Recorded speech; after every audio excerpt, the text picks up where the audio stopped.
Edmund Morris is here. In 1979, he published the first of a projected 3-volume biography of Theodore Roosevelt. The book earned him both the Pulitzer Prize and the American Book Award. Now, more than 20 years later, he has written the next installment, Theodore Rex. This volume covers Roosevelt's 7.5 years in the White House. The New Yorker says that the book, quote, gives us a new way of thinking about Roosevelt. I'm pleased to have Edmund Morris back at this table. Welcome. Thank you, Charlie. Listen to this. This is from you, Morris on Roosevelt. He has been a published author at 18, a husband at 22, an acclaimed historian in New York State Assemblyman at 23, a father and a widow at 25, ranchman at 26, a candidate for mayor of New York at 27, a husband again at 28, a civil service commissioner of the United States at 30. By then he was producing book after book and child after child and cultivating every scientist, politician, artist, and intellectual of repute in Washington. His career had gathered further speed, police commissioner of New York at 36, assistant secretary of the Navy at 38, colonel of the 1st U.S. Volunteer Cavalry, the Rough Riders, at 39. At last in Cuba had come the consummating crowded hour. A rush, a roar, the sting of his own blood, a surge towards the sky, smoking pistol in his hand, a soldier in light blue doubling up nearly as a jackrabbit. When the smoke cleared, he had found himself atop Kettle Hill on the heights of San Juan with a vanquished empire at his feet. That's your guy. Great articulation, Charlie. Yeah. You should do Gilbert and Sullivan Patter's songs. Not bad at first glance, but it is a sense, an amazing sense of a young man in a hurry. And a young man who's really a faster-moving person than anybody in his ambit. He just moved faster and thought faster and acted more quickly than anybody. So he seemed to be impulsive because of this speed. But it was actually a very careful mechanism behind the speed. He thought everything out. He was just that much quicker. Okay, driven by what? I don't know, whatever mysterious force drives men of this quality. I mean, he had a terrible physical mechanism to begin with. You know, at the age of, when he was an infant, doctors said he wouldn't last beyond his 3rd birthday. And even when he left Harvard, the doctor there said to him, if you continue living at this pace, you're going to die. You're going to have to live a sedentary life of scholarship, otherwise your life is going to be short. So he said, Doctor, I'm going to do everything you told me not to. I'm going to live life to the hilt until I'm 60, and then I'm going to die. And guess what? That's what he did. Died at 60. What was the illness? I've forgotten the... What killed him? Yeah. Cholera morbus. Cholera morbus actually was a lifelong thing he had with his intestines, but the actual physical cause of death was a pulmonary embolism. He is in the ferment of political activists and those who had an intellectual bent. Where? I would put his intellect at the very top. I would put it right up there with Jefferson's. I mean, he was just as Catholic in his interests, if not more so, and certainly much more of a man of action, physical action, than Jefferson. We must remember he was a war hero. He was a colonel who had commanded his regiment. He was also an intellectual of the first quality who had written many books, biography, history, political commentary, hunting books, ornithology, and 150,000 letters, plus all those jobs that you were reciting just now. And the intellect shows up in the quality of his erudition as president. He read on average a book a day, even when he was president. A book a day? 1 book a day on average, sometimes 3. There's an actual anecdote of Owen Wister, his old friend, the novelist, going to the White House for dinner one night and recommending a book to the president, which the president took upstairs at 10:30 that night. And he came down for breakfast next morning at 8 o'clock and proceeded to recite whole sections of it by memory. He photographed what he read.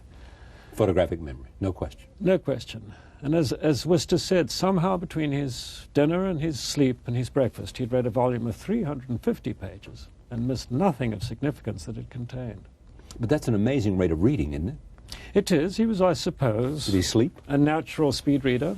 Yeah. He slept with as much energy as he went through the day. Yeah. He slept almost cataleptically. And the point I'm trying to make about the depth of his mind, the quality of his intellect, is that in diplomatic confrontations, he'd read so much, he understood so much, in 4 languages, that he could understand foreign sensibilities. When dealing with the Ottoman Empire, he knew about the history of Turkey. He knew about the history of Islam.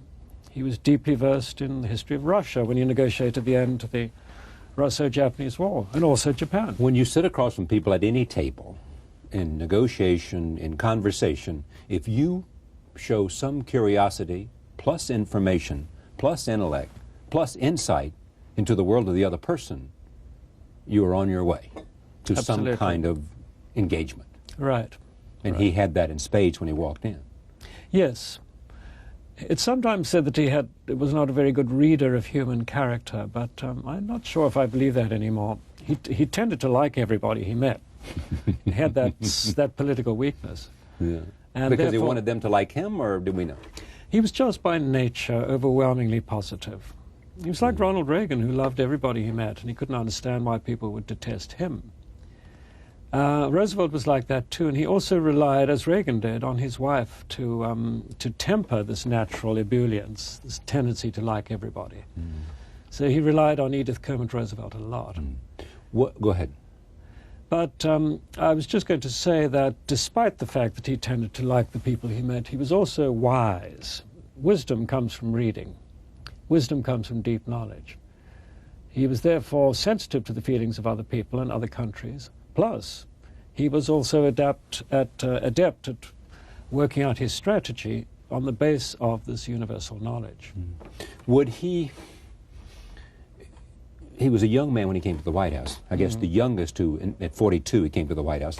Right. Kennedy came at 43, but had been elected at 42, do I remember?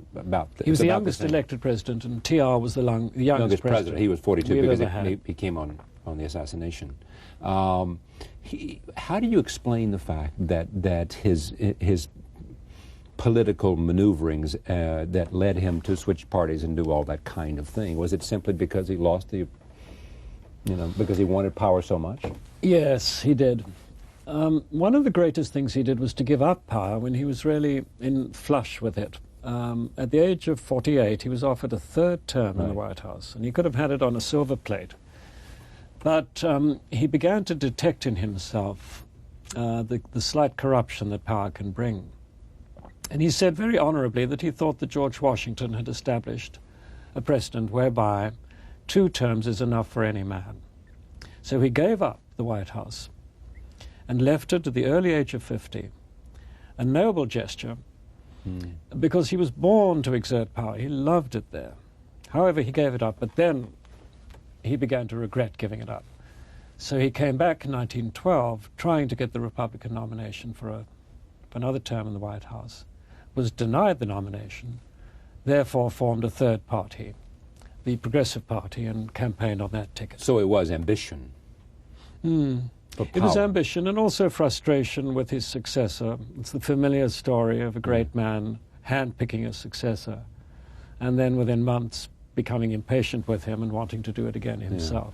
The need for the physical need to exert himself, to prove himself, psychologically, I assume, in part comes from the weakness as a child. I think so, yes. It's difficult to psychoanalyze men of this quality. Why is that? Well, should I say it's easy to, but I don't think it's very satisfying. Yeah, right. And I don't much like psychobiography myself. I think that action reveals itself through character and vice versa. And if I write a biography telling what this man did and how he did it, I think the sheer facts of his life speak for themselves. He was a phenomenon. When you came back to him after the Reagan experience and book, I mean, did you see him in any way differently because you had been in the White House so close and watched it? That's a good question. It was indeed a good thing that I did do the Reagan book, because when I went back to TR's White House, I had recognized so many things that are eternally true of the White House that I never understood before. How the president works, the power of personal charm, how that can be used, how the press is manipulated, how the president, in his demeanor, in his personal body, embodies the dignity of the United States. All these things. Reagan understood that. Which Reagan understood. instinctively. Yeah. I saw operating with Theodore Roosevelt too. Yeah. He seemed to have understood, it seemed to me, by the nature of his character, by the flamboyance of his character, by the sense of, I am a man of courage, and I am a man of action. He wanted that, he understood the power of that, however genuine it was. He understood the power of that as an attractive aspect of personality and an essential ingredient of leadership. Right. Yes, I think you're quite right. The courage that you refer to, the bravery that he seemed to discharge like electric pulsations, Yeah. was actually an act of will. He said very frankly in his own autobiography, I was not born courageous. My courage is not a natural inheritance. I had to make myself brave simply by practicing bravery. How do you practice bravery? One behaves bravely. One forces oneself as a teenager, you know, to swim in ice-choked rivers and go off into the wilderness alone and build up one's body. This is the way they train Navy SEALs and people like that today. Indeed. You know, it's exact by throwing them into adverse elements. Yeah. And say, this is the way you will be challenged because it prepares you for a real challenge. See what your capabilities are. Yeah.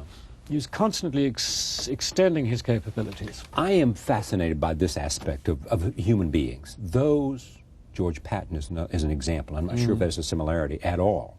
People who imagine they are and become so.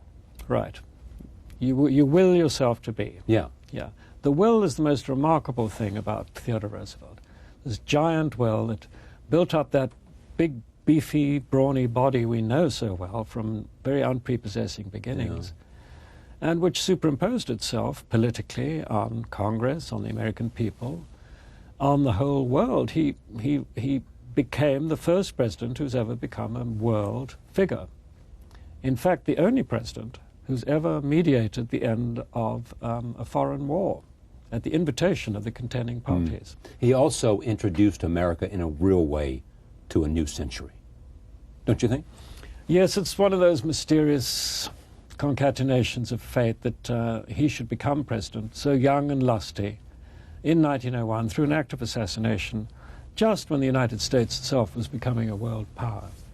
And he had all the intellectual and cultural and political equipment to make it a world power, which he promptly did. Which is the other aspect of, on the one hand, willing to be, you know, and willing to have, and at the same time, and we see today with the present president, the sense of you are, in the end, as well as you bring your own personality to make a difference, you are also either lucky or not lucky by circumstances that give you an opportunity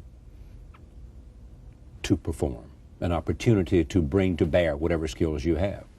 And the timeliness of what he coming to power at the time probably made him, in the end, a great man. Yes, I think his luck was also an aspect of his will. It somehow seems that men that positive, that driving, create their own luck. Yeah. I mean, Reagan was famously lucky. Roosevelt was famously lucky, but was their luck entirely happenstance, or was it brought about by sheer positive force? I think that. Yeah, being prepared to take advantage of the opportunity given you by luck. Right, that's where his quickness helped him. Yeah. He's always prepared and always quick to jump. As a historian, just talk a minute about George Bush, the 43rd president, as an element of this factor. What do you see when you look at him from the perspective of someone who has known personally and through scholarship another president? Well, I see Bush to be rather like TR in the sense that he was misjudged when he first became president. He was considered untried. TR did have formidable experience, but he was so young that Republican conservatives thought that he was going to have to be looked after. And it took him about 24 or maybe 36 hours to disabuse them of that.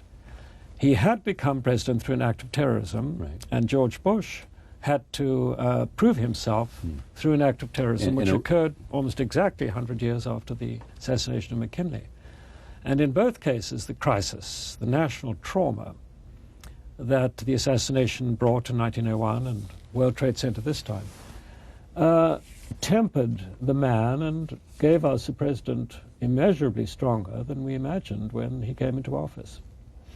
The opportunity and the crisis builds character, or I don't know what the opposite of that is. I mean, I don't know who people who collapse in the face of challenge. I don't know where history's measurement of that is. Well, the opposite of that is when the president has nothing essentially to do that calls upon his qualities. Right. But I'm saying the reverse of that. I'm saying that if TR had been no good, what would have been different? I mean, or if George Bush had not been surrounded, had certain qualities that while immature, this gave opportunity to. What if he hadn't had those qualities? I mean, how would the world be different? Oh, I'm not comfortable with what-if questions because, you know, they're just luxurious speculations. One observes what happened and what was done. Theodore Roosevelt revived the national spirit within a matter of weeks of coming to the presidency. Force of his personality and the desire of a nation to be led. Yes, yes. The desire of the nation to see something positive operating at the highest level. And George Bush did exactly the same. Having said that, there are obvious differences. I mean, Bush is by no means an intellectual, as TR was. I don't think he reads much, and I don't think he's particularly interested in learning more than he does know already. Theodore Roosevelt was insatiably curious and wanted to learn more and more and more as he proceeded through office. So his presidency got richer and richer, and his character got deeper. Take a look at this clip. This is from the American Experience's story of Theodore Roosevelt. Take a look. This is a PBS program that was seen some time ago. Here it is.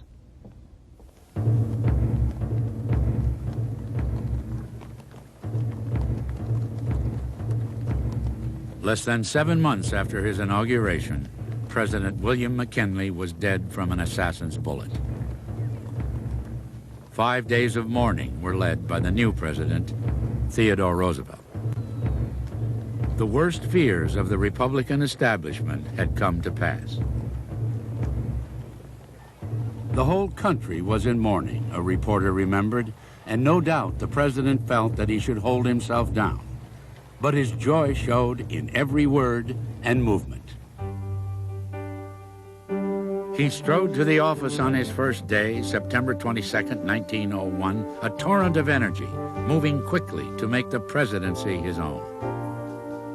It is a dreadful thing to come in this way, Roosevelt wrote a friend, but it would be a far worse thing to be morbid about it. Does it make a difference that you admire and like him in terms of the quality of a biography? I'm not in love with him. I'm not a sucker for him. No, I didn't say any of those things. Admire and like is different from sucker and in love. I guess. Yeah. Yes, I admire him and I like him. That's true. And it makes it easier if or not. I mean, would it it not makes be, it a lot easier. It wouldn't be fun if you just sort of detested the guy and found him without courage or morality or integrity or gifts. I can't imagine anything worse than writing a biography about somebody you dislike, because dislike feeds upon itself, and as the years go by, you begin to detest your subject more and more. A mild affection is the healthiest attitude, I think, and it's very hard not to like TR. And do you come away with some understanding about human nature from studying so closely and so thoroughly a man's life? I certainly have come away with an understanding of the American character, which, you know, to an immigrant is a process of self-education. I think one of the reasons I first decided to write about TR was the fact that he was so quintessentially American, and as an immigrant I wanted to learn more and more about my own adopted country, which I've done through studying him so much.